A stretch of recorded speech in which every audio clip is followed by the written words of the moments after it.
Hello friends, good morning. Welcome to my YouTube channel math guide by Manoj Kumar. हम लोग आज RRB NTPC का 5 जनवरी को सेकंड शिफ्ट में जो एग्जाम हुआ था उसमें मैथ सेक्शन का सॉल्यूशन करेंगे। हाइट एंड डिस्टेंस का जो क्वेश्चन पूछा गया था उसका सॉल्यूशन हमने यूट्यूब पर देखा है। सभी ने एक्स अधिकतर ने एक्स मान कर बताया है, तो हम उससे भी शॉर्टकट अप्रोच बताएंगे। और भी बहुत सारे टोटल त्रिकोणमिति से 6 क्वेश्चन पूछा गया था, तो 6 क्वेश्चन का भी एक स्पेशल वीडियो हम देंगे और जो भी एक्स्ट्रा पूछ सकता है आगे वो सबका आपको मिलाकर दे देंगे। जैसे sin 15 डिग्री का मान पूछा है, पिछला 4 जनवरी को पूछा गया था tan 15 प्लस cot 15, तो आपको याद रहना चाहिए sin 15 होता है √3 - 1/2 √2, tan 15 होता है 2 - √2। हो सके नेक्स्ट शिफ्ट में कल या परसों या आज ही पूछ सकता है कि sin 18 का मान, cos 72 का मान, तो sin 18 कितना होता है √5 - 1/4, तो ये सब आना चाहिए। तो इसका स्पेशल वीडियो हम दे देंगे। इस वीडियो में हम सभी जो क्वेश्चन पूछा गया है 35 प्लस क्वेश्चन है, 35 से ज्यादा ही क्वेश्चन है, उसका सॉल्यूशन देखते हैं। तो पहला क्वेश्चन ज्योमेट्री वाला लेते हैं। देखिए ये आपका क्वेश्चन है, दिया गया है इस प्रकार से सर्किल है, सर्किल के अंदर में ये एबीसी ट्रायंगल है और कोण एबीओ मतलब कोण बी कितना है 25 डिग्री, एबीओ ये कोण आपको 25 दिया गया है। फिर एसीओ 55 डिग्री, एसीओ मतलब ये वाला कोण कितना है 55 डिग्री। तो बीओसी मतलब बीओसी ये वाला कौन आपसे पूछ रहा है, इसका सबसे बेस्ट अप्रोच आपको बता रहे हैं। देखिए ये रेडियस है तो ये भी रेडियस है, और आप ये जानते हैं कोई भी ट्रायंगल में, जैसे ये हम यहाँ पर एक ट्रायंगल पाते हैं आइसोस्केलेस ट्रायंगल, मतलब ये आर, तो इसे हम ए मान लेते हैं। मतलब समद्विबाहु त्रिभुज वैसा त्रिभुज जिसके दो भुजा आपस में बराबर हो, तो ये दोनों भुजा बराबर है तो इसके सामने के कोण जो होंगे दोनों कोण भी आपस में बराबर होते हैं। बराबर भुजा के सामने वाले कोण बराबर होते हैं। इस भुजा के सामने कोण थीटा है तो इस भुजा के सामने वाले भी कोण थीटा ही है। ये समद्विबाहु त्रिभुज का प्रॉपर्टी यहाँ पर यूज करेंगे। जैसे देखिए ये त्रिज्या तो ये भी त्रिज्या, मतलब ये दोनों भुजा आपस में बराबर है ए ओ बी ट्रायंगल में, तो ये 25 डिग्री है तो ये वाला भी कितना होगा 25 डिग्री होगा। क्यों हुआ आपको पता, यहाँ पर से बताएं अभी समद्विबाहु त्रिभुज से, मतलब इस कोण के सामने वाली भुजा ये है तो इस कोण के सामने वाली भुजा ये होगी, मतलब बराबर कोण के सामने वाली भुजा बराबर होती है, तो यहाँ पर भी वो यूज करेंगे, ये प्रॉपर्टी का यूज करेंगे। मतलब ये 55 डिग्री है तो ये भी कितना होगा 55 डिग्री। इतना आप समझे क्यों हुआ, क्योंकि ये बराबर है ये दोनों भुजा, तो यहाँ कोण 55 है तो वहां भी कोण 55 होगा, क्योंकि बराबर कोण के सामने वाली भुजा बराबर होती है या बराबर भुजा के सामने वाले कोण बराबर होते हैं। अब देखिए टोटल कोण ए यहाँ पर कितना हो गया, यहाँ से ए आप देख सकते हैं आप, ये कितना दिख रहा है 55 और 25, 55 5 60 20 80, मतलब टोटल कितना है 80 डिग्री। मतलब ये कोण है ये है जो 80 डिग्री है। तो आपको ये भी पता होगा कि केंद्र पर बना कोण परिधि पर बने कोण का दुगना होता है। मतलब यहाँ x तो यहाँ उसका आधा मतलब x/2, यहाँ 360 तो यहाँ 180, उसी प्रकार से यहाँ 80 है तो यहाँ इसका दुगना कितना होगा 80 गुना 2, जिसे बोल सकते हैं 160 डिग्री। मतलब यहाँ पर कितना कोण बना 160 डिग्री, तो कोण बीओसी आपका आंसर हो जाएगा 160 डिग्री। ये सबसे सिंपल अप्रोच था। क्वेश्चन नंबर सेकंड देखिए, सेकंड पहले ये है, ये अलजेब्रा का क्वेश्चन है। x² - 4x + 1 = 0, तो आपको डायरेक्ट दिख रहा होगा कि x + 1/x 4 है, तो x² + 1/x² कितना होगा 4 का स्क्वायर -2, मतलब 4 × 16 - 2 तो 14 आपका आंसर हो जाएगा। तो ये तो सबसे शॉर्टेस्ट अप्रोच हुआ, मौखिक ही बना दिए। अगर इसे लिखकर बनाएंगे तो x से दोनों तरफ हम डिवाइड करेंगे तो ये x² x हो जाएगा -4x/x, ये 4 हो जाएगा, x कैंसिल होगा, प्लस 1/x तो ये हो जाएगा 0/x मतलब 0। अब x + 1/x को हमने इसी तरफ रखा, x + 1/x को -4 को बराबर किस तरफ लेकर जाएंगे तो 0 + 4 मतलब 4 हो गया।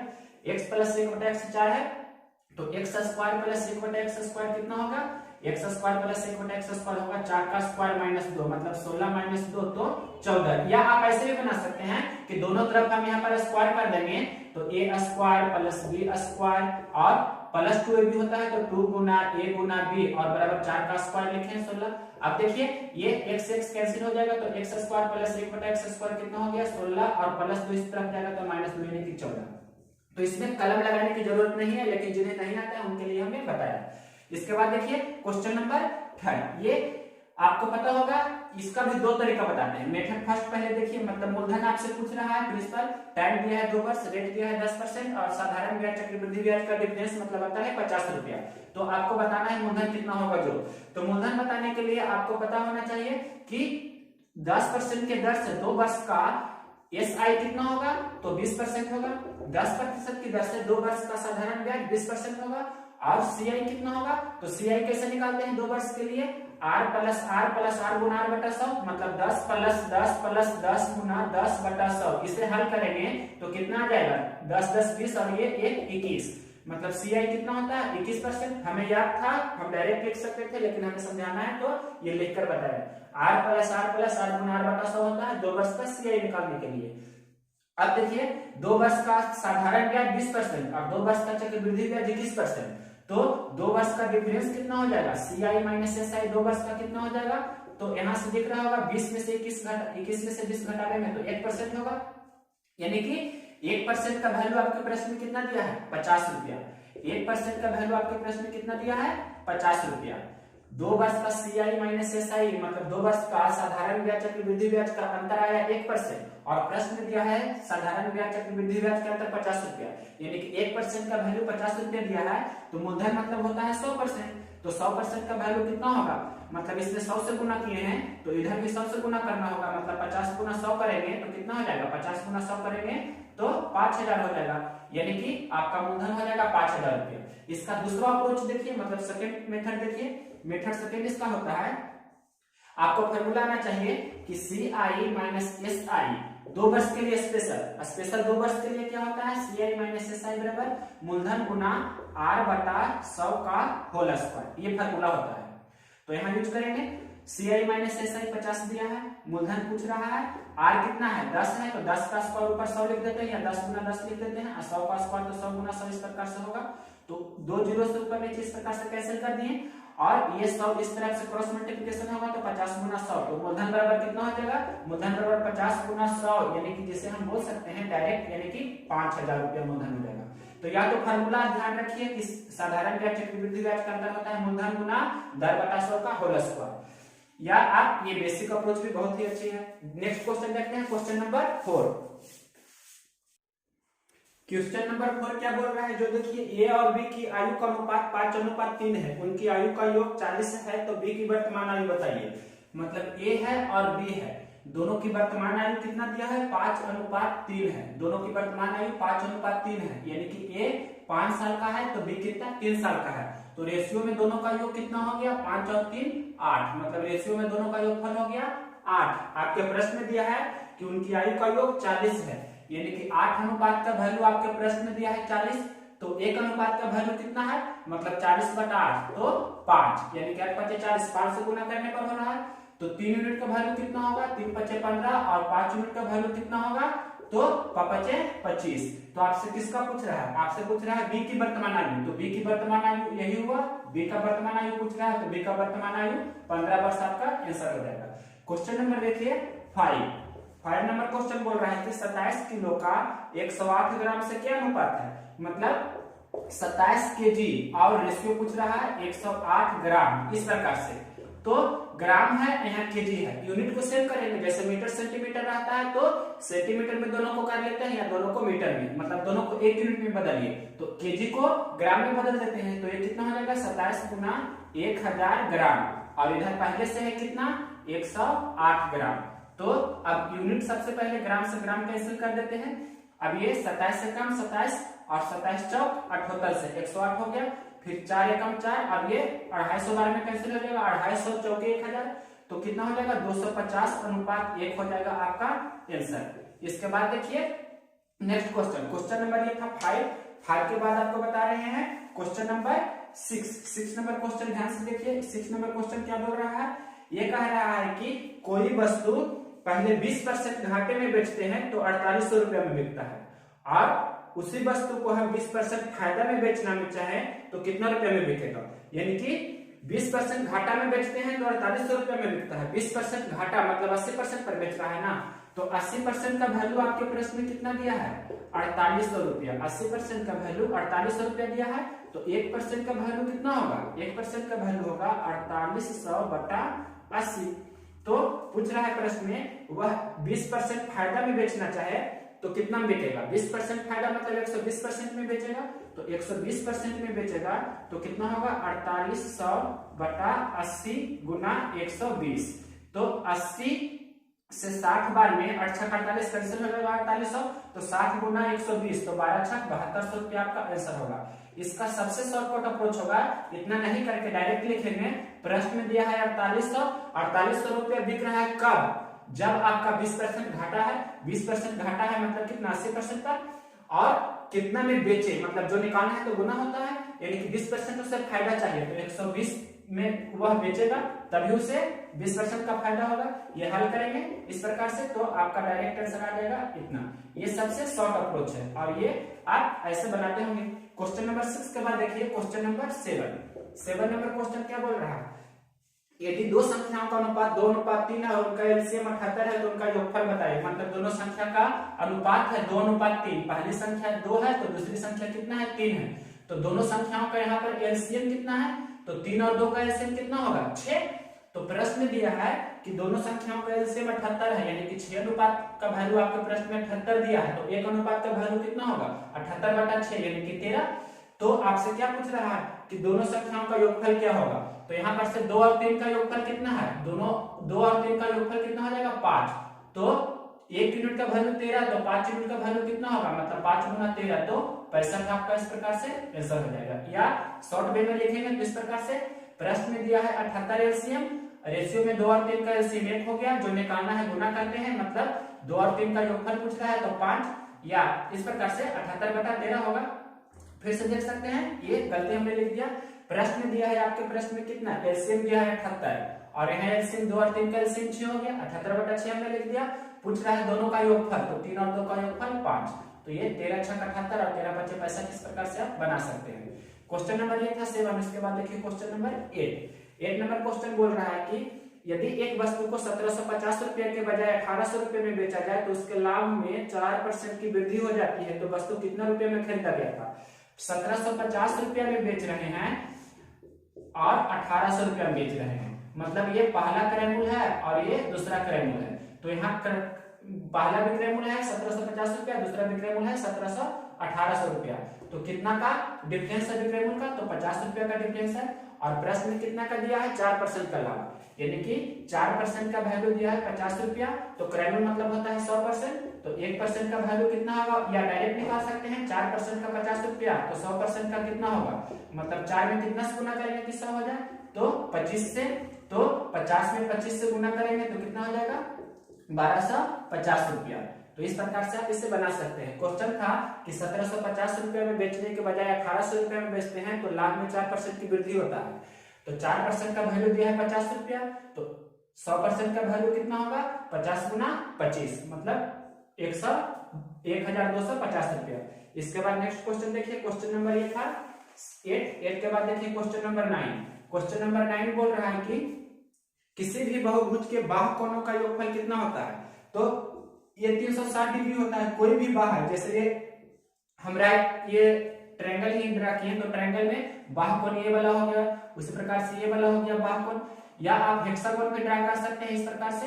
तो हेक्सागोन में भी आप देखते होंगे कि इस प्रकार से ये वाला बाहु कोण होता है, तो सभी का बाहु कोण जो होगा, सभी के बाहु कोणों का योगफल कितना होता है 360 डिग्री। आपको आना चाहिए रेडियन में बोलेगा तो 2 पाई रेडियन, डिग्री में 360 डिग्री। इसके बाद नेक्स्ट क्वेश्चन है आपका ये 35 आदमी किसी काम को 24 दिन में कर सकता है। 6 दिन काम होने के बाद शेष बचे हुए कार्य को 16 दिनों में समाप्त करने के लिए कितने एक्स्ट्रा आदमी की आवश्यकता पड़ेगी, मतलब कितने अतिरिक्त आदमी और आपको चाहिए। तो ये क्वेश्चन नंबर आपको बता रहे हैं 8 हो गया। उसके बाद क्वेश्चन नंबर 9 भी हो गया। अब क्वेश्चन नंबर 10। क्वेश्चन नंबर 10 में है कि पहले 35 आदमी किसी काम को 24 दिन में कर सकता है। 35 आदमी किसी काम को 24 दिन में कर सकता है। उसके बाद बोल रहा है प्रश्न में कि 6 दिन तक काम होने के बाद, मतलब 35 आदमी 6 दिन तक काम कर लिया, 35 आदमी है जो 6 दिन तक काम कर लिया। उसके बाद प्रश्न में बोल रहा है कि शेष बचे हुए कार्य को 16 दिन में समाप्त करने के लिए कितनी अतिरिक्त आदमी की आवश्यकता पड़ेगी। तो कितना अतिरिक्त आदमी की आवश्यकता पड़ेगी, तो मान लीजिए कि 1 आदमी की जरूरत पड़ेगी, 16 दिन में काम समाप्त करना है, तो 6 दिन तक तो 35 आदमी काम कर लिया, तो अब बचा 10 दिन, मतलब 10 दिन में जो काम करेगा। तो यहाँ पर से हल कर देते हैं, तो इसे इस तरफ लाएंगे तो कितना हो जाएगा 35 गुना 24 माइनस 6 तो 18 और 1 गुना 10, यहाँ पर से कैंसिल कर सकते हैं 5 और ये इस प्रकार से 9 और ये 7 बार में फिर कैंसिल हो जाएगा, मतलब 63, x का मान हो गया 63, तो ये 63 आदमी प्रारंभिक में था, मतलब तो 63 में से हम 35 घटा देंगे, मतलब इतना एक्स्ट्रा आदमी होगा, घटाइए 13 में से 5 जगह 8, यानी कि 28 आदमी एक्स्ट्रा और चाहिए उस काम को 16 दिन में समाप्त करने के लिए। ये क्वेश्चन नंबर कितना था 10। इसके बाद देखिए नेक्स्ट क्वेश्चन नंबर 10 को एक बार फिर से देख लीजिए। इसे हम और भी शॉर्ट वे में बना सकते हैं। प्रश्न बोल रहा है 35 आदमी किसी काम को 24 दिन में कर सकते हैं 6 दिन तक काम होने के बाद। जैसे ही प्रश्न लिखा 6 दिन तक काम होने के बाद, तो शेष काम की बात कर रहा है, यानी कि 35 आदमी जो है कितना शेष दिन काम करेगा, तो 24 दिन का ऐसे करता है, और 6 दिन काम होने के बाद मतलब 24 माइनस 6, या इसे हम डायरेक्ट लिख सकते हैं कितना 18, डायरेक्ट यहाँ लिख सकते हैं 35 गुना 18 बराबर। उसके बाद बोल रहा है कितने अतिरिक्त आदमी की आवश्यकता पड़ेगी, कितने अतिरिक्त आदमी की आवश्यकता पड़ेगी। इसका मतलब क्या कि 35 में हमें और कुछ आदमी जोड़ना होगा कि काम पूरा समय पर समाप्त हो जाए, यानी कि समय पर समाप्त हो जाए। इसका मतलब क्या हुआ कि 16 दिन में पूरा पूरी समाप्त हो जाना चाहिए, और 6 दिन पहले काम कर लिया है, तो 6 दिन पहले काम कर लिया है, तो 10 ही दिन काम पूरा करना है 10 दिन में। मतलब इस प्रकार से इसे हल करेंगे, तो हम बनाते वक्त सिर्फ इतना लिखते, इस बेस भी आप बना सकते हैं। तो इसे हल करेंगे तो आप यहाँ से कितना आ जाएगा 63 बराबर 35 प्लस x। 35 में कितना हम जोड़े कि 63 हो जाए, तो x का मान कितना हो जाएगा 28, यानी कि 28 आदमी एक्स्ट्रा और चाहिए। ये हम ऐसे ही बनाते हैं, आप लोग भी बनाते होंगे। क्वेश्चन नंबर 10 के बाद देखिए क्वेश्चन नंबर 11 नंबर क्वेश्चन बोल रहा है कि दो समरूप त्रिभुजों एबीसी और पीक्यूआर के परिमाप क्रमशः 72 और 54 सेंटीमीटर है। एबी आपसे पूछ रहा है, पीक्यू 10 दिया है, मतलब दो त्रिभुज है। पहला त्रिभुज का नाम दे दिया हमने एबीसी, और दूसरा त्रिभुज का नाम दे दिया हमने पीक्यूआर। तो इसका परिमाप मतलब एबीसी का परिमाप कितना दिया है आपके प्रश्न में 72 सेंटीमीटर परिमाप दिया है 72, और इसका परिमाप दिया है, मतलब इसे P1 लिख दिए, इसे P2 लिख दिए, इसका दिया है 54 सेंटीमीटर। और ए बी दिया है आपके प्रश्न में, ए बी पूछ रहा है, ये पूछ रहा है आपसे, इसे x हमने मान लिया, और पी क्यू दिया है कितना 10, पी क्यू दिया है पी क्यू बराबर 10 हो, तो ए बी पूछ रहा है। तो आप जानते हैं जो साइड का रेशियो होता है वही परिमाप का रेशियो होता है, मतलब पेरीमीटर, या हिंदी में ऐसे भी लिख सकते हैं कि परिमाप या पेरीमीटर ट्रायंगल एबीसी का परिमाप, और उसी प्रकार से पेरीमीटर भी लिखें या परिमाप लिखें ट्रायंगल पीक्यूआर का क्या होगा, जो साइड का रेशियो दिया है मतलब ए बी, तो इसका क्या होगा, इसका ए बी लेंगे तो इसका पी क्यू, मतलब इस प्रकार से ए बी बटा पी क्यू। हम डायरेक्ट इतना ही लिखते बनाते वक्त, मतलब क्या लिखेंगे परिमाप इसका 72 तो इसका 54, तो 72 बटा 54 हम यहाँ लिखेंगे बराबर ए बी को x माने या ए बी ही रहने दे सकते हैं, और पी क्यू दिया है कितना 10। इससे बनाइए आ जाएगा आंसर। तो बनाते वक्त मात्र इतना लिखते हैं, यही शॉर्ट है, और ये कंसेप्ट है, मतलब तरीका है जो। तो हल कर दीजिए 18 चौक 72, 18 तिया 54, और यहाँ पर से हो जाएगा, और भी ये 4 नहीं कितना हो जाएगा 40, तो 40 बटा 3 हो जाएगा। आपका आंसर कितना हो जाएगा इस प्रकार से 3 ए बी बराबर 40 हुआ, तो ए बी बराबर कितना हो जाएगा 40 बटा 3। इस प्रकार से आपका ये आंसर आएगा। क्वेश्चन नंबर ये था 11 के बाद देखिए क्वेश्चन नंबर 12 नंबर क्वेश्चन क्या बोल रहा है। 12 नंबर क्वेश्चन कह रहा है कि यदि दो संख्याओं का एलसीएम और एचसीएफ क्रमशः 225 एवं 24 हो, तो एक संख्या 15 हो तो दूसरी संख्या बताइए। आप जानते हैं दो संख्याओं के लिए फॉर्मूला होता है सिर्फ दो संख्याओं के लिए, तीन संख्याओं के लिए नहीं होता है, दो संख्याओं के लिए होता है कि पहली संख्या गुने दूसरी संख्या बराबर एक दोनों संख्याओं का एलसीएम और ये दोनों संख्याओं का एचसीएफ। तो पहली संख्या आपके प्रश्न में 15 दिया है, दूसरी संख्या निकालना है, दोनों संख्याओं का एलसीएम दिया है 225 और दोनों संख्याओं का एचसीएफ दिया है 24। इस प्रकार से अब इसे हल कीजिए, तो 15 कितना होता है 225, तो 15 गुना 24 करेंगे तो दूसरी संख्या आपका आ जाएगा, तो 15 चौके 60 और 15 दूनी 30 और 6 मतलब 36, तो दूसरी संख्या कितना होगा 360। ये आपका आंसर होगा। नेक्स्ट क्वेश्चन देखिए क्वेश्चन नंबर 13 नंबर क्वेश्चन बोल रहा है कि एक पिता किसी काम को 5 दिन में एवं पुत्र के साथ मिलकर 3 दिन में पूरा करते हैं, तो अकेले पुत्र कितने दिन में काम को पूरा कर देगा। मतलब पिता है जो काम को कितना दिन में कर रहा है, पिता है जो 5 दिन में पूरा करता है, और पुत्र है जो कितना दिन में करता है, मतलब पिता के साथ मिलकर पुत्र, यानी कि दोनों पिता और पुत्र मिलकर उस काम को 3 ही दिन में पूरा कर देते हैं। तो प्रश्न में पूछ रहा है कि पुत्र अकेले उस काम को कितना दिन में पूरा करेगा, यही प्रश्न आपका है। तो 5 और 3 का पहले एलसीएम निकालिए, तो कितना होगा 15। तो 15 हुआ, जो 15 यूनिट हुआ जो टोटल हमें काम करना है, 15 यूनिट हमें काम करना है टोटल। तो 5 के क्षमता से काम, मतलब 3 के क्षमता से काम करेगा, ये इफिशिएंसी निकाल रहे हैं। और पिता पुत्र दोनों मिलकर 5 के क्षमता से काम करेगा। तो दोनों आप देखिए, पिता और पुत्र का इफिशिएंसी 5 है टोटल, जिसमें से पिता का है 3, तो पुत्र का इफिशिएंसी कितना होगा, पुत्र का इफिशिएंसी होगा 5 - 3 यानी कि 2। तो सिर्फ पुत्र का पूछ रहा है, तो टोटल 15 काम करना है, तो 15/2 ये आपका निकल जाएगा टाइम ऑफ सन, मतलब पुत्र की जो अकेला काम करेगा कितना टाइम होगा जो, तो 15/2 मतलब 7.5 से बोल सकते हैं, मतलब 7.5 दिन।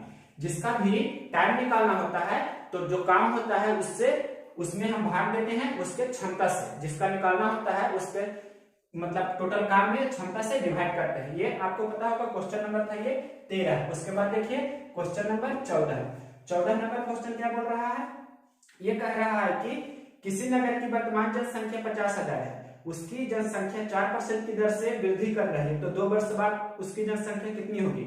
मतलब कोई शहर की जनसंख्या भी 50,000 है और 4% की दर से उस शहर की जनसंख्या बढ़ रही है, तो 2 वर्ष बाद कितनी हो जाएगी जनसंख्या। तो पहले जनसंख्या कितना है, अभी 50,000 है, तो 2 वर्ष बाद पूछ रहा है, तो 2 वर्ष बाद पूछ रहा है तो कितना 4% के दर से बढ़ रहा है, तो 104/100 ऐसा 2 बार लिखेंगे, या इसी पर पावर 2 दे सकते हैं। तो हम यहाँ लिख देते हैं 104/100 गुना 104/100 2 बार। इसे हल कर देंगे तो 4 0 से 4 0 यहाँ पर कैंसिल हो जाएगा, तो 104 गुना 104 कर देंगे और गुना 5 कर देंगे, यही आपका आंसर हो जाएगा।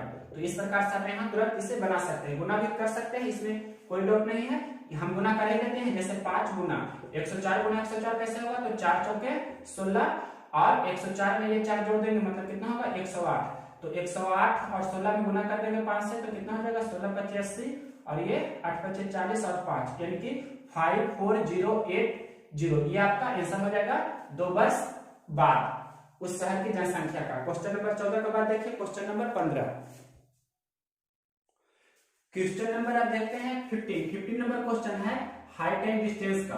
हाइट एंड डिस्टेंस का क्वेश्चन है, ये बहुत ही इंपॉर्टेंट क्वेश्चन है, समझिए। ये क्वेश्चन पूछा गया था, हमने वीडियो का स्टार्टिंग में बताया था कि 11/12/2001 मतलब 11 दिसंबर को ये क्वेश्चन पूछा गया था एलडीसी के सेशन में। यहाँ पर एलटीपीसी में पूछा गया है 5 जनवरी 2021 को शिफ्ट 2 में बराबर ऊंचाई के 2 खंभे एक 100 मीटर चौड़ी सड़क के दोनों ओर आमने सामने खड़े हैं। सड़क पर उनके बीच एक बिंदु से उनके शिखर का उन्नयन कोण 30 डिग्री एवं 60 डिग्री है, तो प्रत्येक खंभा की ऊंचाई मीटर में बताइए। आप देख सकते हैं इस क्वेश्चन का सॉल्यूशन वीडियो जो भी अपलोड हो चुका है, और भी बहुत सारे टीचर किए हैं, तो या तो एक्स मानकर किए हैं या बेसिक तरीका जो 10th क्लास में होता है, मतलब 2 ट्रायंगल का यूज करेंगे 30 डिग्री 60 डिग्री उससे। लेकिन सबसे बेस्ट अप्रोच हम आपको बता रहे हैं, आप कंपेयर करके देख सकते हैं इस क्वेश्चन के थ्रू। जैसे इसका हमने एसएससी किरण का वीडियो सॉल्यूशन भी अपलोड किया है, तो उसमें आप देख सकते हैं ये क्वेश्चन नंबर शायद टाइप 3 का 4 होगा हाइट एंड डिस्टेंस में। तो उसमें हमने 3-4 तरीका से इस प्रश्न को बताया है, यहाँ मात्र एक तरीका से बताएंगे। जो देखिए आप, ये कोई सड़क है, ये सड़क पर दोनों ओर बराबर ऊंचाई के 2 खंभे हैं, दोनों बराबर ऊंचाई के खंभे हैं, दोनों की ऊंचाई हमने h मान लिया, और सड़क पर कोई, ये सड़क की लंबाई आपके प्रश्न में कितना दिया है 100 मीटर दिया है। तो ये जो सड़क है, सड़क पर कहीं कोई एक बिंदु है, मान लिए कि यहाँ पर ये एक बिंदु है, ये एक बिंदु है, तो यहाँ से उन्नयन कोण जो बन रहा है दोनों के, एक के साथ 30 डिग्री तो दूसरे के साथ कितना बन रहा है 60 डिग्री। तो रेशियो आपको पता होना चाहिए। 30-60 के लिए हमने हाइट एंड डिस्टेंस के थ्योरी में बताया है और क्वेश्चन में भी बताया है कि रेशियो क्या होता है 3:1, 3:1। इस प्रकार से रेशियो होता है 3:1, यानी कि यहाँ से यहाँ का रेशियो कितना है 3 यूनिट और ये 1 यूनिट है। तो 100 रुपया को बांटना है या 100 मीटर को बांटना है 3:1 में, मतलब 100 मीटर को बांटना है आपको 3:1 में। तो कैसे बांटेंगे, इस प्रकार से कि 3 और 1 मतलब 4 यूनिट का वैल्यू कितना है 100 मीटर, तो 1 यूनिट का वैल्यू कितना होगा 100/4 यानी कि 25 मीटर। तो 3 यूनिट का वैल्यू कितना होगा, 3 यूनिट का वैल्यू होगा 25 × 3 यानी कि 75 मीटर। तो तो यहाँ से यहाँ तक की लंबाई कितना हो गई 75 मीटर, और ये लंबाई कितना हो गई 25 मीटर। आप ये जानते हैं 60 डिग्री, ये तो 90 डिग्री फिक्स है, और ये कितना हो जाएगा 30 डिग्री। तो ये आपको हमने बेसिक में बताया था इस प्रकार से कि अगर जो यहाँ पर 30 डिग्री है और ये x है, या यहाँ पर 60 डिग्री ले लेते हैं, 60 है प्रश्न में, तो 60 डिग्री है और यहाँ पर कितना है 30 डिग्री, तो 30 डिग्री के संगत भुजा निकालने के लिए क्या करते हैं √3 से गुना, मतलब ये कितना हो जाएगा x गुना √3। तो इस प्रकार से यहाँ पर डायरेक्ट ये 25 है, तो ये कितना हो जाएगा x बराबर 25√3। आप यहाँ से भी निकालिएगा तो 25√3 ही आना चाहिए। देखिए इससे बना रहे हैं, तो ये 30 है, तो ये पर यहाँ कितना होगा 60 डिग्री के नजदीक वाले भुजा, मतलब 60 डिग्री के साथ जो भुजा होता है उसे निकालने के लिए √3 से भाग करते हैं, 30 डिग्री के साथ √3 से गुना और 60 डिग्री के साथ √3 से भाग। तो यहाँ 75 है, ये 75 है टोटल, तो 75 में √3 से भाग करेंगे, मतलब कितना हो जाएगा 75/√3। अब इसे परिमेयकरण कर देंगे तो कितना हो जाएगा 25√3। √3 से ऊपर नीचे गुना करेंगे तो नीचे 3 हो जाएगा, 25 के 75, तो 25√3 आपका आंसर हो जाएगा h बराबर। तो दोनों खंभाग की ऊंचाई समान आई 25√3 25√3। यही आपसे पूछ रहा था क्वेश्चन। ये क्वेश्चन नंबर था आपका 15 के बाद देखिए क्वेश्चन नंबर 16 नंबर क्वेश्चन बोल रहा है कि किसी समचतुर्भुज का क्षेत्रफल 96 वर्ग सेंटीमीटर है एवं एक विकर्ण 16 है, तो उसकी भुजा बताइए। ये भी क्वेश्चन को आप तुरंत बना सकते हैं, इसमें कुछ नहीं रखा है, इसमें बनाने की भी जरूरत नहीं है। ये समचतुर्भुज जो होता है, समचतुर्भुज में क्या होता है कि आमने सामने की मतलब चारों भुजा बराबर होता है, जिस प्रकार से वर्ग होता है वैसा ही समचतुर्भुज होता है। सिर्फ डिफरेंस इतना का होता है कि वर्ग के चारों कोण होता है जो 90-90 डिग्री का होता है, लेकिन समचतुर्भुज का चारों कोण होता है जो 90-90 डिग्री का नहीं होता है। यानी कि कहने का मतलब वर्ग के प्रत्येक कोण समकोण होता है और समचतुर्भुज का प्रत्येक कोण समकोण नहीं होता है। लेकिन एक प्रॉपर्टी दोनों में कॉमन है कि उसके विकर्ण जो होता है 90 डिग्री पर समविभाजित करते हैं, समचतुर्भुज का भी और वर्ग का भी। मतलब इस प्रकार से ये कितना पर समविभाजित करेंगे यहाँ पर आपको पता होना चाहिए, ये 90 डिग्री बनता है यहाँ पर। तो आपके प्रश्न में ये साइड कितना है जो पूछ रहा है, तो एक भुजा दिया है 16, तो 16 दिया है तो 8 पहले हो जाएगा एक भुजा। अब आपको ट्रिपलेट आर रहना चाहिए, 3 4 5 होता है, तो इसका डबल कर देंगे, मतलब 2 से गुना सभी में कर देंगे, तो 6 8 10 हो जाएगा। तो एक दिया है 8, तो दूसरा होना चाहिए ये वाला 6 होगा, तो ये वाला कितना होगा 10 होगा। किसी भी एक ट्रायंगल में आप देख सकते हैं, तो साइड कितना निकल कर चला आया समचतुर्भुज का 10। ये तो हो गया आपका ट्रिपलेट के यूज करके। और इसका बेसिक अप्रोच क्या होता है जो भी बता देते हैं कि समचतुर्भुज का क्षेत्रफल क्या होता है, एरिया बराबर 1/2 गुना पहला विकर्ण की लंबाई गुना दूसरा विकर्ण, D for diagonal, A for area. तो 96 वर्ग सेंटीमीटर दिया है, 1/2, पहला विकर्ण 16 दिया है, दूसरा विकर्ण आप यहाँ से निकाल सकते हैं इस प्रकार से 16 × 96, तो 6 दूनी 12, मतलब दूसरा विकर्ण कितना हो गया 12, तो दूसरा विकर्ण 12 हुआ, तो इस प्रकार से 6 होगा ना। अब आप इसका यूज करेंगे, मतलब 6 8, तो ये निकाल देंगे, मतलब अगर जो साइड निकालना चाहे तो किस प्रकार होगा 6 का स्क्वायर प्लस 8 का स्क्वायर, ये एक तरह से कर्ण हो जाता है। किसी भी ट्रायंगल में देख सकते हैं तो 90 डिग्री के सामने वाले भुजा कर्ण होगी, तो कर्ण बराबर होता है √अंडर लंब का स्क्वायर प्लस आधार का स्क्वायर, तो 6 का स्क्वायर 36, 8 का स्क्वायर 64, तो 36 64 जोड़ेंगे तो 100 होगा, 100 का वर्गमूल 10। यानी कि आप डायरेक्ट यहाँ इतना नहीं करके इसी का यूज करेंगे जो मेथड फर्स्ट हमने आपको बताया ट्रिपलेट का यूज करके, कि 8 दिया है पहला विकर्ण, तो 8 के साथ क्या ट्रिपलेट होता है 8 6 10 या 6 8 10, तो आपका साइड पूछ रहा है, तो साइड मतलब कर्ण या विकर्ण, तो कितना होगा 10। ये क्वेश्चन नंबर 16 था। इसके बाद देखिए क्वेश्चन नंबर 17 नंबर क्वेश्चन बहुत ही आसान है। ये कह रहा है कि किसी त्रिभुज की 3 भुजाएं 7 24 25 है, ये भी आपका 7 24 25 है, 7 है फिर 24 है और 25 है। तो निम्नलिखित में से किस प्रकार के त्रिभुज हो सकते हैं, न्यूनकोण त्रिभुज, अधिकोण त्रिभुज, समकोण त्रिभुज, मतलब acute angle triangle, obtuse angle triangle, right angle triangle, none of this. तो आपको पता होगा कि यहाँ पर ये भी ट्रिपलेट है, मतलब 7 का स्क्वायर प्लस 24 का स्क्वायर बराबर हो रहा है 25 का स्क्वायर। तो ये किस स्थिति में होता है लंब स्क्वायर प्लस आधार का स्क्वायर बराबर कर्ण का स्क्वायर, मतलब ये क्या हो जाएगा राइट एंगल ट्रायंगल, मतलब हिंदी में अगर जो बोले तो समकोण त्रिभुज। मतलब आपको पता होना चाहिए ये ऑप्शन नंबर अगर जो भी रहता समकोण त्रिभुज वही आपका आंसर हो जाता है। और अगर जो हम इसे ए बी सी के फॉर्म में मान लें, 7 को ए 24 को बी और 25 को सी मान लें, तो आपको ये पता होना चाहिए ए स्क्वायर प्लस बी स्क्वायर अगर जो बड़ा है सी स्क्वायर से, तो ये बड़ा है, तो बड़ा का मतलब क्या होता है, ये हो जाएगा obtuse angle triangle. Obtuse angle triangle का मतलब हो जाएगा क्या कि अधिक कोण त्रिभुज हो जाएगा। और अगर जो यहाँ पर ए स्क्वायर प्लस बी स्क्वायर यहाँ पर ग्रेटर देन हो जाएगा सी स्क्वायर से, मतलब ये छोटा हो रहा है, तो छोटा का मतलब क्या हो जाएगा, आइक्यूटेंगल ट्रायंगल, ACUTE आइक्यूटेंगल ट्रायंगल को हिंदी बोले तो न्यून कोण त्रिभुज होगा इस प्रकार से। और अगर जो ए स्क्वायर प्लस बी स्क्वायर बराबर सी स्क्वायर हो जाएगा, तो बराबर का मतलब क्या होता है, जैसे हम देख रहे हैं लंब स्क्वायर प्लस आधार स्क्वायर बराबर कर्ण का स्क्वायर, तो ये हो जाता है right angle triangle. Right angle triangle को हिंदी में बोल सकते हैं कि समकोण त्रिभुज। तो आपको ये भी जो प्रॉपर्टीज होता है, रूल होता है, ये याद रहना चाहिए। इसके बाद देखिए क्वेश्चन नंबर आपका ये कितना हो गया, 17 के बाद देखिए क्वेश्चन नंबर 18 नंबर क्वेश्चन है जो सिंपल यूनिटरी मेथड का यूज करके बना सकते हैं। 10 पेनों का मूल्य 560 रुपया है, तो 16 पेनों का मूल्य कितना होगा। सिंपल क्वेश्चन है, 10 पेन का मूल्य कितना है, 560 रुपया, तो एक पेन का मूल्य आप निकाल सकते हैं, कितना होगा, 56 रुपया। तो कितना पूछ रहा है, 16 पेन का मूल्य कितना होगा, तो 16 गुना 56 हो जाएगा, तो 16 गुना 56 कर सकते हैं, 16 छक 96 9 और 16 पचे 80 और 9 89, 16 छक 96 9 हो गया और 16 पचे 80 और 9 89, मतलब 896 रुपया।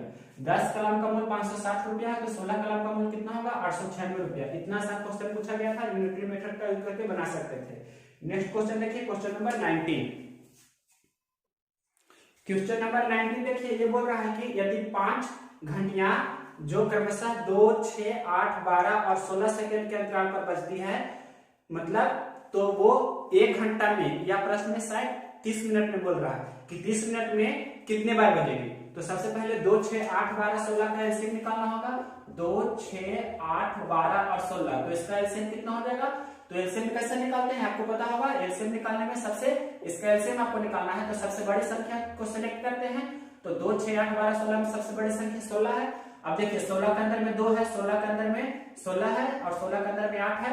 तो यहाँ देखिए 16 के अंदर में अगर जो हम 6 को तोड़ेंगे तो 2 और 3 होगा, तो 16 के अंदर में 6 का फैक्टर है लेकिन 3 नहीं है, तो 3 इसे हम दे देंगे। अब 16 48 हो गया, तो 48 के अंदर में मतलब 48 का फैक्टर के अंदर में मतलब यानी कि 6 हो जाएगा, ये 2 और 3 भी हो जाएगा, और 48 के अंदर में 12 भी है, तो आपका 48 हो जाएगा एलसीएम, यानी कि 48 सेकंड के अंतराल पर सभी पांचों घंटियां बजेगी। लेकिन पूछ रहा है कि 1 घंटा में पूछ रहा है आपके प्रश्न, या 30 मिनट में पूछ रहा है। 1 घंटा मान लेते हैं कि 1 घंटा में कितनी बार बजेगी, तो 1 घंटा का मतलब होता है 60 गुना 60 सेकेंड, कितना 48 से डिवाइड कर देंगे, तो ये 12 चौक 48 हो जाएगा और 12 पचे 60। फिर ये आप कैसे कर सकते हैं, 15 चौके 60 से, यानी कि 15 पचे 75 बार। ये हमने निकाला 1 घंटा में कितनी बार बजेगी। अगर जो प्रश्न में रहता तो 1 घंटा में कितनी बार बजेगी, ये प्रश्न में रहता, तब आपका आंसर होता 75 बार बजेगी 1 घंटा में। क्वेश्चन नंबर 19 के बाद देखिए क्वेश्चन नंबर 20, ये भी टाइम एंड वर्क का है। आदमियों की एक निश्चित संख्या काम को 20 दिनों में करने के लिए सहमत हुई। 15 आदमी काम पर नहीं आते हैं, शेष बचे हुए आदमी 40 दिनों में काम को समाप्त कर देते हैं। तो बताइए कि कितने आदमी काम करने के लिए सहमत हुए थे। तो प्रश्न में स्टार्टिंग में लिखा है कि आदमियों की एक निश्चित संख्या किसी काम को 20 दिन में करने के लिए सहमत हुई, मतलब आदमियों की निश्चित संख्या, तो निश्चित संख्या को हमने x मान लिया, तो वो निश्चित संख्या है आदमियों की जो कितना दिन में काम कर देगा, 20 दिन में। तो प्रश्न में बोल रहा है आपसे कि पांच आदमी है जो काम पर नहीं आते हैं, तो 5 आदमी काम पर नहीं आते हैं, टोटल हमने x माना है, 5 आदमी काम पर नहीं आते हैं, मतलब x माइनस 5, तो काम कितने दिन में समाप्त हो जाता है, शेष बचे हुए आदमी 40 दिनों में समाप्त कर देते हैं, तो गुना 40। इसे हल कर दीजिए, तो ये 20 दूनी 40 हो जाएगा, इधर हो जाएगा 2x माइनस 10, इधर तो x है, तो यहाँ 2x प्लस x इस तरफ जाएगा तो माइनस x, इधर x इधर, यानी कि x का मान कितना हो जाएगा 10। ये कैलकुलेशन आप कर सकते हैं। तो स्टार्टिंग में कितना निश्चित संख्या था, कितना व्यक्ति सहमत था काम करने के लिए, तो 10। क्वेश्चन नंबर 21 देखिए, 21 नंबर क्वेश्चन है कि ये आपका एक टायर पंचर होने में 4 मिनट लगते हैं, दूसरे टायर पंचर होने में 6 मिनट लगते हैं, तो दोनों टायर एक साथ पंचर होने में कितना समय लगेगा। तो ये आपको सिंपल प्रोडक्ट बटा सम इस प्रकार से भी बना सकते हैं, प्रोडक्ट बटा सम मतलब गुणनफल बटा योगफल, मतलब 6 गुना 4 बटा 6 प्लस 4, इसका भी यूज कर सकते हैं। या ये आपको नहीं तो डायरेक्ट एलसीएम मेथड से ही बनाइए, जो बनाते हैं कि पहला टायर ये है, दूसरा टायर भी है, मतलब टाइम दिया है कि ये 6 मिनट में और दूसरा 4 मिनट में ये 6 मिनट में पंचर होता है और बी है जो 4 मिनट में, तो 6 और 4 का एलसीएम कितना हो जाएगा 12।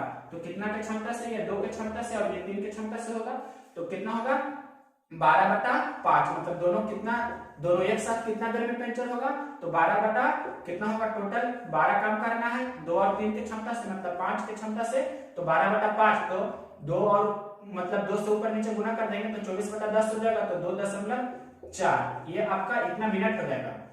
ये आपका ऐसे हो गया। या ऐसे भी बनाते हैं जैसे हमने आपको बताया था प्रोडक्ट बटा सम करके, यानी कि 6 गुना 4/6 + 4, तो 6 गुना 4 हो जाता है 24 और 6 4 10, तो इस प्रकार से आप 2.4 ले लाते हैं सर। मतलब हमने अभी आपको बताया प्रोडक्ट बटा सम, इसका यूज करके 6 चौके 24/6 4 10, तो 24/10 का मतलब 2.4 होगा। ऐसे भी बना सकते हैं। ये क्वेश्चन नंबर था 21 के बाद देखिए क्वेश्चन नंबर 21 के बाद आपको बता रहे हैं क्वेश्चन नंबर 22 नंबर भी क्वेश्चन सिंपल है। इसमें पूछ रहा है कि किसी गोले की त्रिज्या को दुगनी कर दी जाए तो उसकी आयतन कितनी गुनी हो जाएगी। तो त्रिज्या है, पहले त्रिज्या कितना है, त्रिज्या का रेशियो दिया है, मानिए कि 1:, पूछ रहा है प्रश्न में कि आयतन कितनी गुनी हो जाएगी। त्रिज्या को दुगनी कर देते हैं तो मतलब गोले की त्रिज्या दुगनी कर दी जाए, यानी कि पहला गोले की त्रिज्या r होगी तो बाद में मतलब कितना हो जाती है 2, दुगनी का मतलब हुआ जैसे पहले 50 है तो अगला बार कितना हो जाएगा 2 से गुना करेंगे तो 100। तो रेशियो में हमने लिखा कि त्रिज्या 1 यूनिट है तो दुगना कर देंगे तो 2 यूनिट हो जाएगा, तो इसका क्षेत्रफल मतलब एरिया, जिससे हिंदी में लिख देते हैं इस प्रकार से क्षेत्रफल। तो क्षेत्रफल कितना हो जाएगा, मतलब इसका स्क्वायर और इसका क्षेत्रफल बोलेगा तो इसका स्क्वायर हो जाएगा, मतलब 1:4। लेकिन प्रश्न बोल रहा है आयतन मतलब वॉल्यूम, अगर तो क्षेत्रफल पूछता तो इस प्रकार हो जाता 1:4, लेकिन पूछ रहा है वॉल्यूम इज आयतन, तो आयतन होता है क्यू, मतलब 1 का क्यू और 2 का क्यू, तो 1:8 आपका ये आंसर होगा। क्षेत्रफल पूछता तो 1:4, आयतन पूछता तो 1:8 आंसर होगा। क्वेश्चन नंबर 22 के बाद देखिए next question number 23 number question simplification का है। ये 0.23 का स्क्वायर प्लस 0.22 का स्क्वायर, तो 23 का स्क्वायर कितना होता है 529, तो 529 लिखें, कितना अंक बाद दशमलव देंगे 4 अंक बाद, 1 2 3 4, इस प्रकार से 22 का स्क्वायर होता है 484, तो 484 लिखे, 2 और 2 मतलब 4 अंक बाद दशमलव देना है, इस प्रकार से इसे जोड़ दीजिए, 9 4 13 हो जाएगा, 8 2 10 11 5 4 9 10, यानी कि 0.1013 आपका आंसर होगा। इसके बाद देखिए क्वेश्चन नंबर ये था 23, इसके बाद और भी सिंप्लीफिकेशन का क्वेश्चन है, पहले इसे मिटाते हैं उसके बाद बताते हैं। क्वेश्चन नंबर देखिए 25, ये लिखा है 1/2 पे पावर n गुना 5 पे पावर m, तो ये पूछ रहा है n and m are not given, not negative, मतलब m और n है जो नेगेटिव नहीं है, तो मतलब ये चार ऑप्शन दिया है कि रेकरिंग होगा कि नॉन रेकरिंग होगा कि non recurring and non terminating होगा कि नॉन रेकरिंग और टर्मिनेटिंग होगा, यानी कि शांत अशांत आप जानते हैं तो और आवर्त अनावर्त भी जानते हैं। रेकरिंग का मतलब आवर्त, नॉन रेकरिंग का मतलब अनावर्त। जैसे 10/3 हुआ तो 10/3 को भागा देंगे तो 3.333 होगा, यानी कि 3.3 पर रेकरिंग होगा, तो ये हो गया रेकरिंग। और जैसे हम 16/2 लिखें या 16/4 लिखें तो इसे भागा देंगे तो पूरा पूरी लग जाएगा, या दशमलव के बाद भी कभी कभी कोई पूरा पूरी भाग लग जाती है, तो वो हो गया आपका शांत दशमलव, मतलब भाग देने पर पूरा पूरी लग जाए तो शांत होता है। और जब हर में भिन्न रूप में रहे तो हर में या 2 रहे या 5 रहे या दोनों रहे तब उसे शांत बोलते हैं, मतलब टर्मिनेटिंग, अदरवाइज नॉन टर्मिनेटिंग बोलते हैं। तो यहाँ पर 2 है और 5 है, मतलब 2 के घात या 5 के घात रहता है तो क्या बोलते हैं, शांत दशमलव बोलते हैं, इसे बोलते हैं शांत दशमलव। 10th क्लास में पढ़े होंगे। और इंग्लिश में बोलेंगे टर्मिनेटिंग, मतलब इस प्रकार से।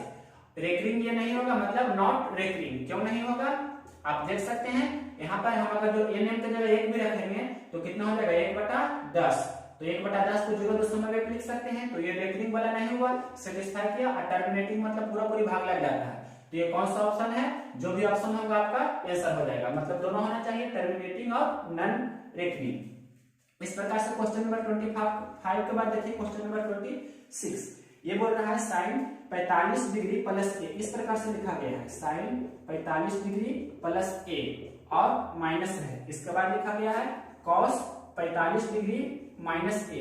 कितना लोग को देखे हैं कि इसे बताया गया है साइन ए प्लस बी और कॉस ए माइनस बी का यूज करके, लेकिन उतना करने की जरूरत नहीं है। आप जानते हैं एक फॉर्मूला कि साइन ए बराबर कॉस बी, तो ए प्लस बी 90 होता है। साइन 30 का मान 1/2 होता है, तो कॉस में किसका मान 1/2 होता है, तो कॉस 60 का, मतलब साइन 30 का मान जो होता है वही मान किसका होता है, कॉस 60 का मान होता है। तो 30 और 60 जोड़कर 90 हो रहा है, यानी कि हम अगर जो फॉर्मूला ड्रा करें साइन ए बराबर कॉस बी, तो ए और बी जोड़कर कितना होना चाहिए 90, तभी दोनों का मान सेम होगा।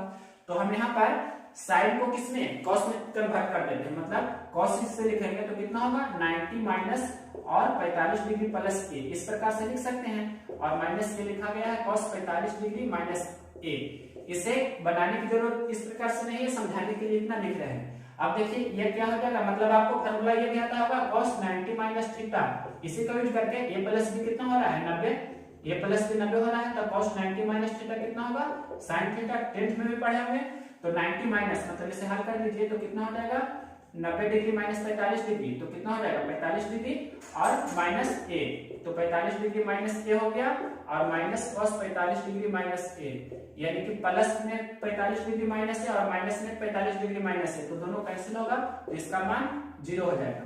डायरेक्ट इसे बना सकते हैं। क्वेश्चन नंबर ये था 26। नेक्स्ट क्वेश्चन देखिए, sine A plus cos A का whole square minus 2 sine A cos A, तो इसका होल स्क्वायर जानते हैं sine square A plus cos square A हो जाएगा, और क्या हो जाएगा ए प्लस बी का whole square A square plus B square plus 2 A B, तो यहाँ पर क्या लिखेंगे प्लस 2 ए की जगह साइन ए और बी की जगह कॉस बी, और ये पहले से लिखा गया है माइनस 2 साइन ए और कॉस बी, तो minus 2 sine A cos B plus 2 sine A cos B cancel होगा, तो sign square A plus cos square A 1 plus 0, मतलब एक आपका आंसर होगा। क्वेश्चन नंबर, इसे मौखिक भी बना सकते थे 27 को कि इसका मान 1 होता है, तो ये कैंसिल हो जाएगा, तो एक आपका आंसर हो जाएगा। क्वेश्चन नंबर था 27। इसके बाद देखिए क्वेश्चन नंबर 28, tan 30 डिग्री है और माइनस कितना है साइन 30 डिग्री, तो ये सिंपल क्वेश्चन है। tan 30 डिग्री का मान कितना होता है 1/√3, साइन 30 का मान कितना होता है 1/2, एलसीएम हो जाएगा 2√3, तो 2 माइनस क्रॉस मल्टीप्लिकेशन कर देंगे तो इतना आपका ये आंसर होगा। इसके बाद क्वेश्चन नंबर 29, आपके प्रश्न में 29 को स्टार्ट करते हैं। पूछ रहा है साइन 15 डिग्री का मान, तो साइन 15 डिग्री का मान आपको याद रहना चाहिए कितना होता है √3 माइनस 1/2√2, तो ये हो गया साइन 15। साइन 18 भी पूछ सकता है, cos 15, 75, tan 15। पिछला शिफ्ट में क्वेश्चन पूछा गया था 4 जनवरी को, ये पूछा गया था 4 जनवरी को सेकेंड शिफ्ट में पूछा गया था। आपका सेकेंड शिफ्ट में क्या पूछा गया था इस प्रकार से कि tan 15 प्लस cot 15 का मान कितना होगा, तो tan 15 का मान आधा का जो रहता है 2 माइनस √3 होता है, cot 15 का होता है 2 प्लस √3, तो यहाँ पर से माइनस √3 प्लस √3 कैंसिल होगा, तो 2 प्लस 2 4 हो जाएगा। यानी कि आपको मान याद रहना चाहिए, जैसे साइन 30 1/2 होता है, cos 60 1/2 होता है, साइन 45 1/√2 होता है, तो 15 डिग्री 18 डिग्री का भी मान याद रहना चाहिए। हम यहाँ पर लिख देते हैं या निकाल कर भी बता सकते हैं कि साइन 15 डिग्री को आप इस प्रकार से निकाल सकते हैं, यहाँ पर 45 डिग्री माइनस 30 डिग्री लिखिएगा, तो साइन ए माइनस बी का आपको फॉर्मूला आना चाहिए। साइन ए माइनस बी क्या होता है साइन ए इंटू कॉस बी और minus cos A into sine B, इस प्रकार से। और यहाँ यूज करेंगे ए की जगह 45 रखेंगे, तो साइन 45 यहाँ पर लिख लीजिए sine 45 degree into cos 30 degree और माइनस फिर cos 45 degree into sine 30 degree, और साइन 45 होता है 1/√2, कॉस 30 होता है √3/2, कॉस 45 होता है 1/√2, साइन 30 होता है 1/2, तो √3 बटा ये 2√2 हो गया और माइनस 1/2√2, तो कितना हो जाएगा एलसीएम हो जाएगा 2√2 और √3 माइनस 1 हो जाएगा, यानी कि अंश में। तो आपका साइन 15 का मान कितना चला आया √3 माइनस 1/2√2, तो ये तो हमने आपको बताया 45 डिग्री माइनस 30 डिग्री करके। आप दूसरा यूज कर सकते हैं या 60 डिग्री माइनस 45 डिग्री भी यूज करेंगे, तब भी आपका इतना ही आएगा। तो ये हमने लिखा साइन 15 का मान, तो आपको हम यहाँ लिख देते हैं, जैसे देखिए साइन 30 का मान आपको पता होगा, साइन 30 1/2 होता है, तो cos 60 भी 1/2 ही होगा, तो दोनों का मान सेम होता है। उसी प्रकार से साइन 0 0 होता है, तो cos में किसका मान मतलब 0 में कितना जोड़े 90 आना चाहिए, तो यहाँ पर 90 होगा, दोनों का मान सेम होगा। साइन 0 0 तो cos 90 0 होता है। उसी प्रकार से साइन 90 1 होता है, तो cos में किसका मान 1 होगा, तो 0 का। कहने का मतलब हुआ कि ये दोनों का सम आपको 90 होना चाहिए, सब जगह देख सकते हैं 90 0 90 0 90 90। उसी प्रकार से साइन 45 होता है कितना 1/√2, तो cos 45 भी होगा 1/2। इस प्रकार से आप बना सकते हैं ये हो गया तो एक तरह से 10 का हम पढ़े थे 10th क्लास में उस प्रकार से। और अब जब यहाँ पर फर्स्ट ईयर में आएंगे 11th में, तो वहां पर इस प्रकार से है साइन ए प्लस बी का यूज करके साइन 15 डिग्री कॉस 15 डिग्री, तो साइन 15 डिग्री का मान जो होगा तो कॉस में कितना का होगा साइन 15, तो 15 में कितना जोड़ा कि 90 हो जाए तो 75, तो साइन 15 तो कॉस 75 का मान सेम होगा √3 - 1 बटा 2√2। उसी प्रकार से कॉस 15 का मान जो होगा वही साइन 75 का होगा, तो कॉस 15 का मान होता है √3 + 1 बटा 2√2। उसी प्रकार से tan 15 होगा, tan 15 बराबर tan 15 का जो मान होगा वही cot 75 का होगा, तो इतना बटा इतना कर देंगे। tan मतलब होता है sin बटा cos, तो √3 - 1 बटा √3 + 1, √3 - 1 बटा √3 + 1, इसे परिमेयकरण करेंगे तो √3 - 1 से ऊपर गुना होगा तो √3 - 1 का होल स्क्वायर हो जाएगा, उसे तोड़ेंगे तो √3 का स्क्वायर 3 प्लस 1 का स्क्वायर 1, तो 3 और 1 4 हो गया माइनस 2√3, और नीचे 2 हो जाएगा, 2 कॉमन लेके कैसे कर सकते हैं तो कितना हो जाएगा 2 - √3, मतलब tan 15 का मान 2 - √3। उसी प्रकार से cot 15 का जो मान होगा वही मान होगा tan 75 का, तो ये कितना हो जाएगा 2 + √3, मतलब इसका परिमेयकरण कर देंगे। ये तो हो गया 15 डिग्री के लिए। 18 डिग्री के लिए भी आना चाहिए, जैसे साइन 18 डिग्री का मान जो होगा वही मान किस में होगा cos में किसका होगा, 18 में कितना जोड़े कि 90 हो जाए तो 72 डिग्री, मतलब साइन 18 का मान cos 72 का मान दोनों सेम होगा √5 - 1 बटा 4, √5 - 1 बटा 4 होता है। उसके बाद यहाँ पर लिखते हैं cos 18 का मान जो होगा वही मान होगा किसमें साइन 36 का, साइन 72 का होगा, मतलब 18 में 72 जोड़ेंगे तो 80 हो जाएगा, तो cos 18 का मान होगा वही साइन 72 का होगा, तो ये किसका होता है √10 + 2√5 बटा 4 का। उसी प्रकार से हम यहाँ लिखें कि cos 18 लिखें, अब लिखते हैं यहाँ पर साइन 36, तो साइन 36 का मान होगा वही जो cos में 54 का होगा, तो साइन 36 और cos 54 का मान होता है दोनों सेम, मतलब √10 - 2√5 बटा 4। अब एक और देखिए, मतलब साइन 18 है तो साइन 36 भी लिख दिए, cos 18 लिखे अब cos 36 लिख देते हैं, तो cos 36 का जो मान होता है वही मान होगा साइन में किसका, मतलब 36 में कितना जोड़े कि 90 हो जाए तो 54, मतलब cos 36 और साइन 54 का मान एक ही होगा, वो कितना होता है √5 + 1 बटा 4। ये आपको याद रहना चाहिए 18 डिग्री में भी, जब 15 डिग्री पूछा है तो 18 डिग्री भी पूछ सकता है, ये आपको ध्यान रखना है।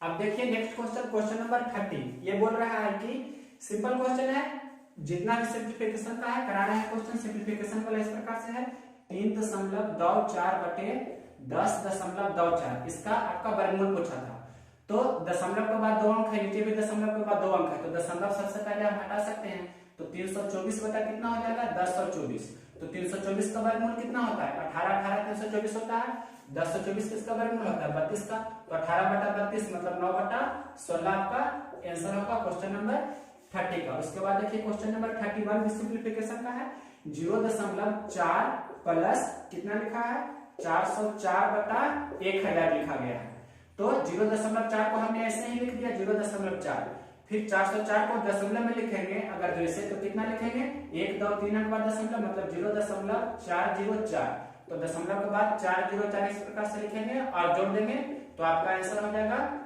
0.804। ये क्वेश्चन नंबर 31 था। अब देखिए क्वेश्चन नंबर 32 नंबर क्वेश्चन, यहाँ तक हमने इधर सब कवर करा दिया। 32 नंबर क्वेश्चन पूछा गया है relation between SI principal and amount, मतलब आपको ब्याज, मूलधन और मिश्रधन में संबंध बताना है, कौन सा ऑप्शन होगा, जो 4 ऑप्शन दिया गया है आपका, तो मिश्रधन बराबर क्या होता है मूलधन प्लस ब्याज, आपको ये आना चाहिए फॉर्मूला कि मिश्रधन बराबर होता है मूलधन प्लस ब्याज।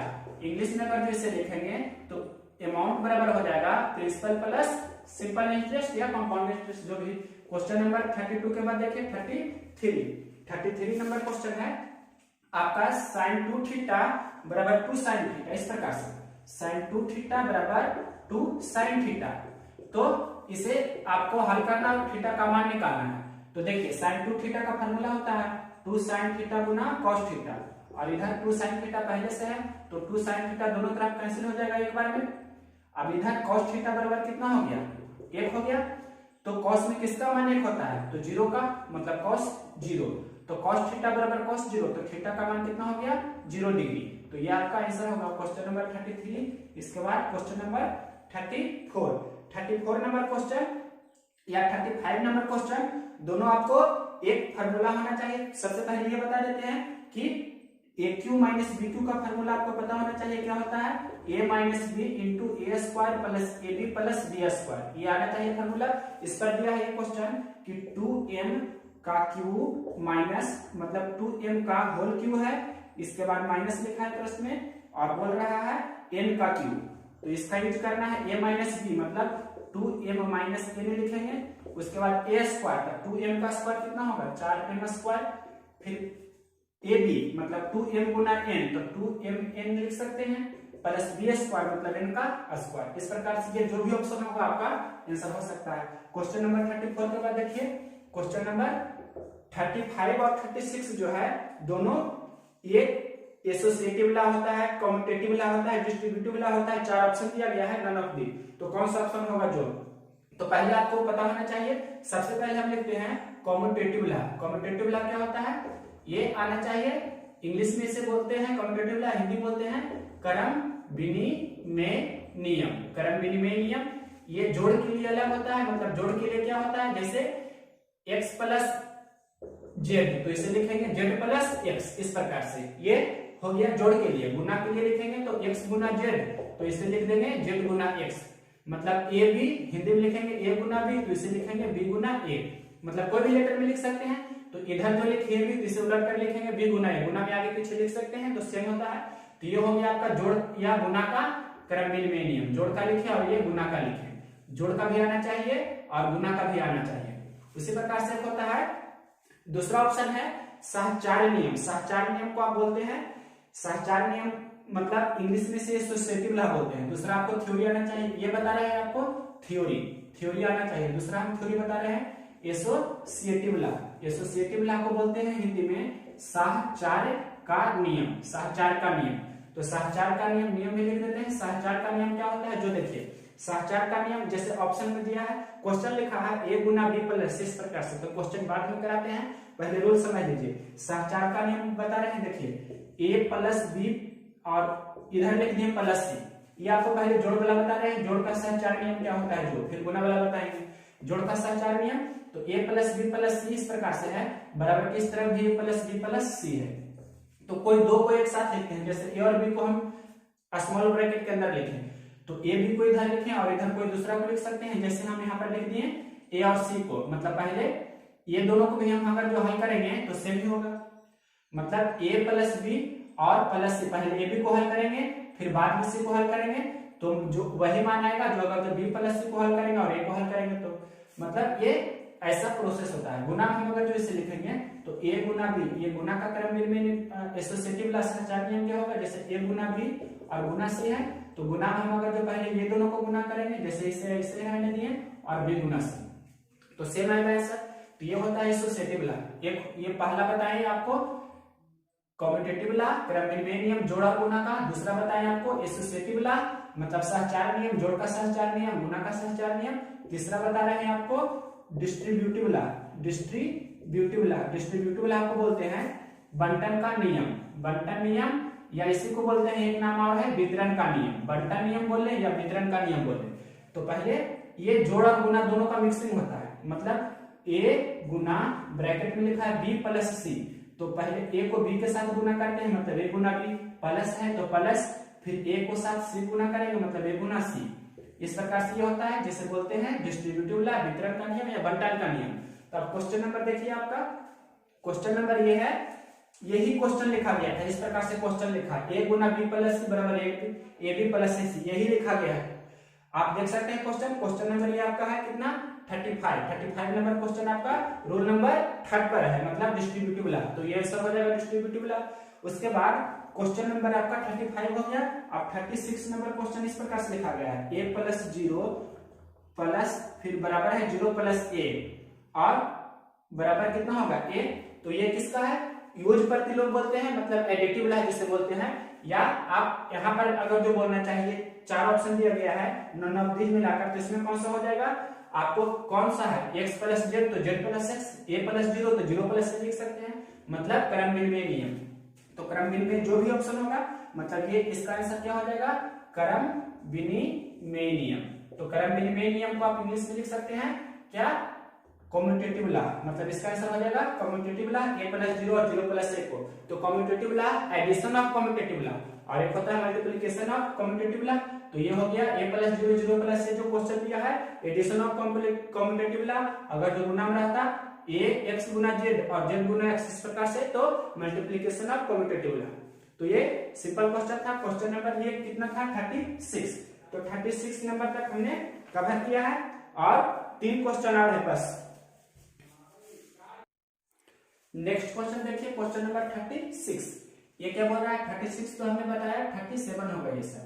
37 नंबर क्वेश्चन क्या कह रहा है, ये बोल रहा है कि आपके प्रश्न में 1/2√7 प्लस 5 लिखा है और बराबर में a√2 है और प्लस b है, तो a और b का मान निकालना है। ये रेशनलाइजेशन का क्वेश्चन है, मतलब परिमेयकरण हम कर देंगे ऊपर नीचे 2√7 माइनस 500, तो क्या हो जाएगा, इसे डायरेक्ट लिख रहे हैं, परिमेयकरण करेंगे तो क्या हो जाएगा, 2√7 प्लस है तो माइनस हो जाएगा और 5।